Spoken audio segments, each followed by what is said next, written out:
les femmes devraient se méfier de leur propension à parler comme ça, sans réfléchir aux conséquences. Quand une femme chrétienne, j'en connais plusieurs, parle à des juifs, il faut qu'elle fasse attention à ce qu'elle dit. Elle ne peut pas en parler comme ça, allègrement, sans problème. Il faut qu'elle soit consciente que ce qu'elle peut dire fait problème au niveau de la théologie, qui n'est pas la même. Et c'est pour ça que croire que tout le monde a la même théologie, ce serait une grave erreur. Donc coexister, c'est aussi respecter les différences des uns et des autres, et les prendre en compte. Et pour moi, la meilleure façon de prendre en compte les différences, c'est d'accepter qu'elles alternent dans une phase cyclique.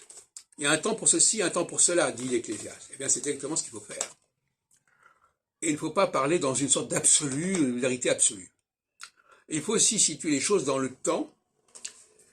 Et c'est ça la grande question, évidemment, c'est de reconnaître quel est l'ordre divin, quel est l'ordre supérieur, et en quel moment cet ordre supérieur se met entre parenthèses, en quelque sorte. Pendant la nuit, par exemple, l'ordre n'est plus le même que pendant le jour. Pendant l'hiver, l'ordre n'est plus le même que pendant l'été. Donc il y a un temps, effectivement, où c'est le temps inférieur qui prédomine. Et puis à ce moment, c'est le temps supérieur, pour en parler, c'est des expressions inférieures et supérieures qui peuvent choquer les uns et les autres. Quand j'entends inférieur, je veux dire ce qui était avant. Et supérieur, ce qui vient après. Alors le mot supérieur veut dire ce qui est au-dessus.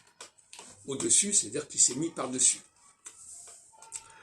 Et il y a tout un débat à ce sujet de savoir si la religion juive est quelque chose qui est par-dessus la religion chrétienne, ou si c'est la religion chrétienne qui est venue par-dessus la religion juive. Voilà un grand débat qu'il faut mener avec toute l'acuité nécessaire.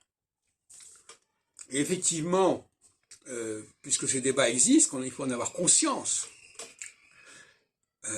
C'est un débat qui est supranational, qui n'est pas réservé à tel et tel pays, que ce soit Israël ou je ne sais qui. Donc, quand une chrétienne parle à un juif, à moins qu'elle veuille être dans la provocation, il faut qu'elle fasse attention à ce qu'elle dit. Et comment, la question est là, comment les chrétiens doivent-ils s'exprimer par rapport aux juifs? C'est la grande question.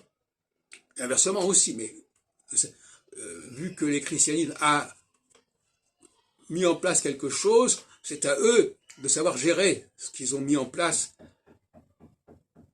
par opposition au judaïsme.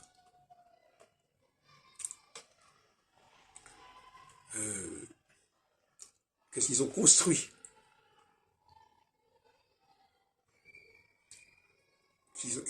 Dans quelle mesure ils ont voulu remettre en question le plan divin où la question juive est au centre, en voulant revenir à un état antérieur, statuto ante. Toute la question est là.